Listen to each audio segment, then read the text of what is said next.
मेरी कुछ देर पहले बुखला से बात हुई। उन्होंने कहा कि हलीम आदिल शेख को रिलीज ऑर्डर मिल गए हैं, उनको बेल मिल गई है, उनको बस हम 5 मिनट में हम उनको रिहाई मिल जाएगी और वो बाहर आ जाएंगे।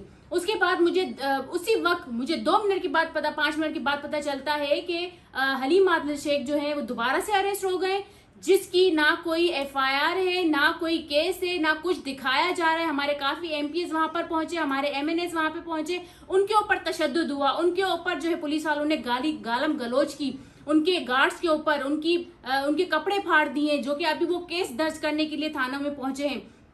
मैं जरदारी माफिया से पूछना चाहती, तुम्हें अल्लाह का खौफ नहीं है? तुम्हें अल्लाह का डर नहीं है? तुमने क्या ये जुल्म लगा के रखा हुआ? और मुझे पूछना है उन इदारों से, उन लोगों से, उन लॉ जो दिखाते हैं, बड़े लॉ की बातें करते हैं, वो कहाँ हैं? वो सारे कहाँ चले गए?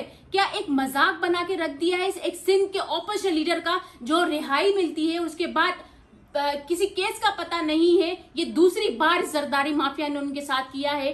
एक तो मुलाकात करने नहीं देते, मिन्नतों के बाद उनसे मुलाकात करने दी जाती है, उसके बाद अब जो है एक नए केस में उनको डाल दिया जिसकी ना कोई एफआईआर है, ना कुछ पता है कि वो किस चीज, कौन सा केस है, किस चीज का केस है, कैसा केस बना दिया है, जो कि झूठे केस। मतलब अब इनका झूठ भी जो है वो पानी पार कर चुका है कि इनका अब झूठ भी इनको नहीं मिल रहा कि हम क्या झूठ दिखाएं, कौन सा झूठा केस इनको हम बताएं कि वो एफआईआर भी नहीं। हमारे लॉयर जब उनसे कहते हैं कि दिखाओ कौन सी एफआईआर है, कौन सा केस है, तो कहते हैं कि अभी दिखाते हैं, और उनको अगवा किया जाता है, बिना प्राइवेट गाड़ी में उनको लेकर जाते हैं, नंबर प्लेट नहीं, उसके ऊपर टेप लगा दिया जाता है, और उसके बाद जो है उनको वहीं से गेट से ही उनको कहीं और मुंतकिल कर देते हैं, किसी और जेल में मुंतकिल कर देते हैं। मतलब ये क्या हो रहा है, कुछ समझ में नहीं आ रहा। ये कौन सा कानून है, क्या कुछ हो रहा है? एक मजाक बना के रख दिया है सिंध के ऑपोजिशन लीडर के साथ कि